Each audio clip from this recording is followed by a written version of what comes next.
your future, forget your past. Another pain where the ulcers grow. Another opening of another show. The one and only Jim Kleinman. Yeah.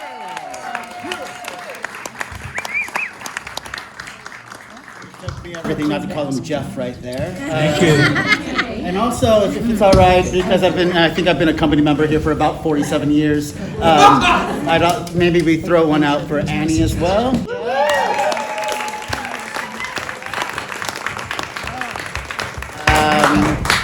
And so we're going to talk about joy. Oh my God. They pull me out every time because they just know I will take any opportunity to say nice things about Joy Carlin. Everything I want to say, the first thing I want to say is that to everyone, like just a little context, Joy is going to outlive all of us. Right? I understand that. Not only does Joy magic, I assume the rest of us have made really poor choices with our lives. So between those two things, I think that that's going to happen.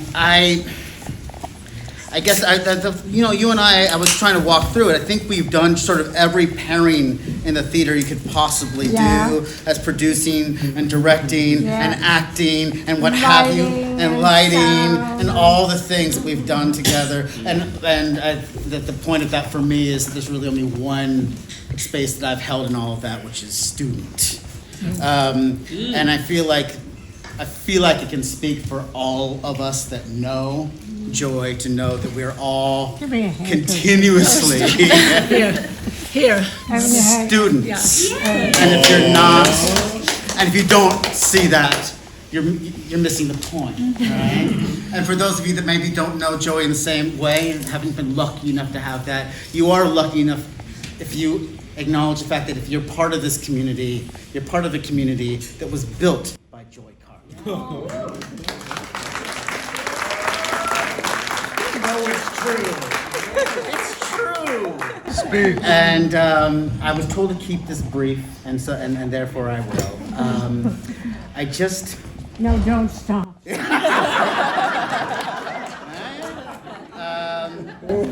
I was thinking about, you know what? How did we meet? No. I think what I'm trying to say is, what a triumph your life thus far has been. How to think about the fact that, I don't know, I've thought about it over the years, we've celebrated you a lot. And it's because we just can't stop doing it. And it's because you're a triumph.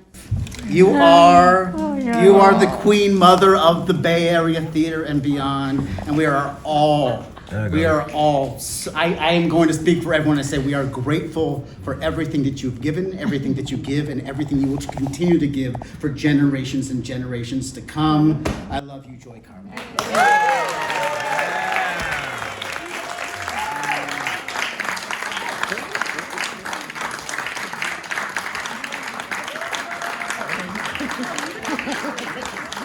Speak. You can speak now if you want, but we have people who want to say a few more words about you. I just wanted to say how John is sitting next to me for an assistant or something a very long time ago.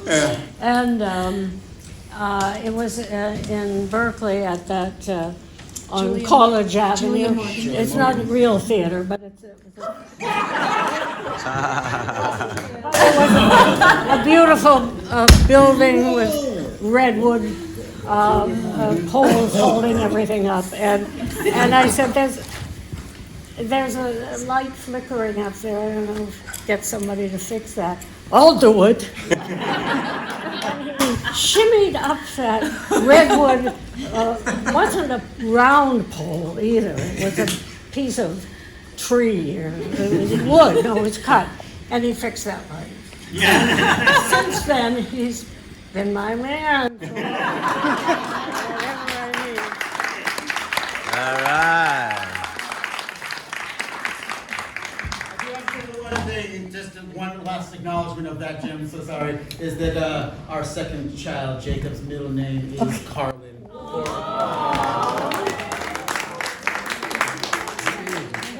Carlin's here. Carlin table, yeah. Carlintable. I'm the founder of the Actors Reading Collective. I have just finished a brutal internship at the Playgound Theatre in San Diego, gotten my card, and am ready to go out into the professional world, of which I know absolutely nothing. And I knew I was going to be out of work, so I applied for a program called Affiliate Artists out of New York. And you put a 1-hour play piece together and you go out on residencies. So they called me and they said, we're having auditions in San Francisco. I said, great. I had some really sharply honed, polished pieces. And it was cooling off in San Diego. This was in September. So I thought, it's cool in San Diego and it's going to be really cold in San Francisco. So I flew up here wearing tweed. And I got off the plane and it was 98 degrees. And by the time I got to Marines Memorial Theater, I had completely sweated through my shirt. I had time to dry out, freshen up.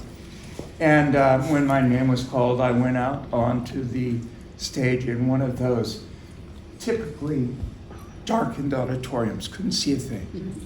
And out of the darkness, I hear this, "Hello, Mr. Carpenter." "Mr. Carpenter?" "Yes, that's me. Nice to meet you. What do you have for us today?" "Well, I've got this and this." "Oh, lovely. Begin, please." Did my two pieces. They said, "Thank you very much. Next." Left. I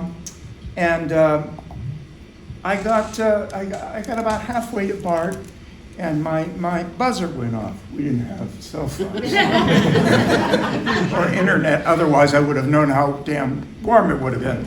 At any rate, it was Joy Carlin, who turned out to have been one of the professional judges at that event.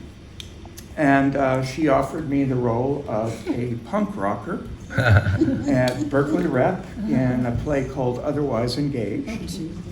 And that was the start of my career in the Bay Area. And I have you to thank for a very, very rich life here.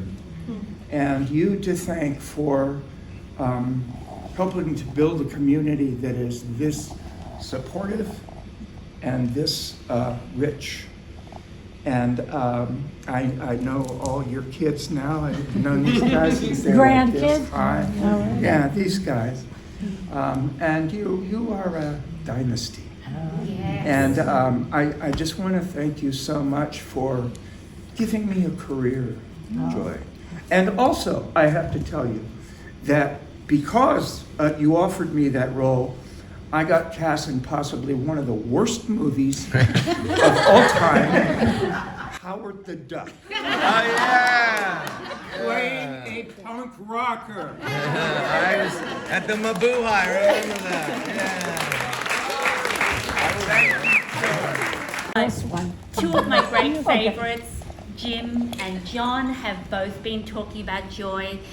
Joy, I don't know where to start. I'll just start with your beautiful family, Miranda, Nancy, Howard, Alex over from Russia briefly. And just, I feel like the love that you give your family, you also have spread to me, to Jim, to John, to so many of us. So many nights, Miranda, late at night, 1 o'clock in the morning, I'll text Joy and say, "Joy, are you up?" She'll say yes. And we'll phone each other and we'll talk about all the shows we saw in the last week and what we thought of them. Joy. Don't say what I said. And my husband Paul always says, if he always has a million things that he's doing, and yet if Joy says, "Can you come for breakfast in the morning?" Yes, drop everything. Joy, I love you, and you have made America. You've just made it so much my home. Poor little Adrian. Oh, no. Thank you for just being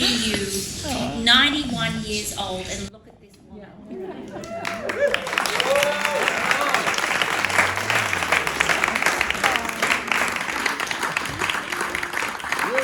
want to say, because this is an organization about playwriting, Playground, and just that hasn't been brought up, just Mom's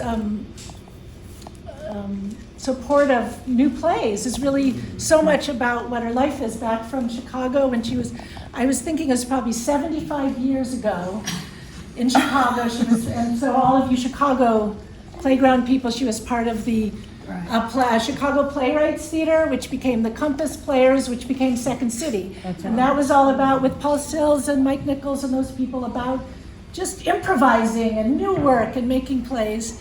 And being part of that in New York on Broadway, but from the Second City, and then coming out here when she became part of ACT under Ed Hastings, who she'd gone to Yale with, was put in charge of Plays in Progress at ACT, and that's really, a lot of playwrights came out of that, the PIP program. And I know when I was in grad school, that was my work study, because it was like logging in plays.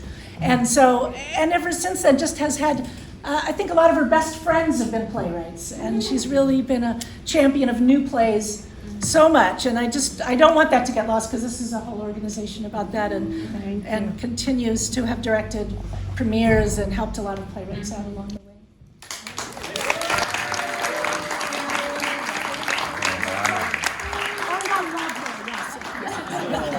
And she's my mom. You said something. You did. Oh, yeah. Oh, about John, how I met John Tracy. Yes. No, how I hired John. Yes. For everything. Yes. Anything. And how he shimmied up the pole. Thank you. We'll have another toast later, but if everyone who has a glass could just raise a glass. The teacher who's mentored us all, to Joy Carlin. To my people.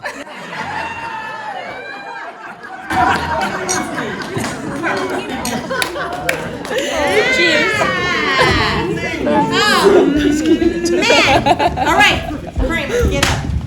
Our playground heroes, for all of you that donated generously, and raise a glass one more time to Playground's 30th season coming up in 4 cities.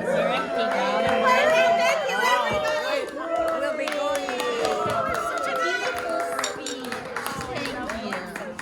We'll be going home. Oh, darling. We need to have a walk soon, us three.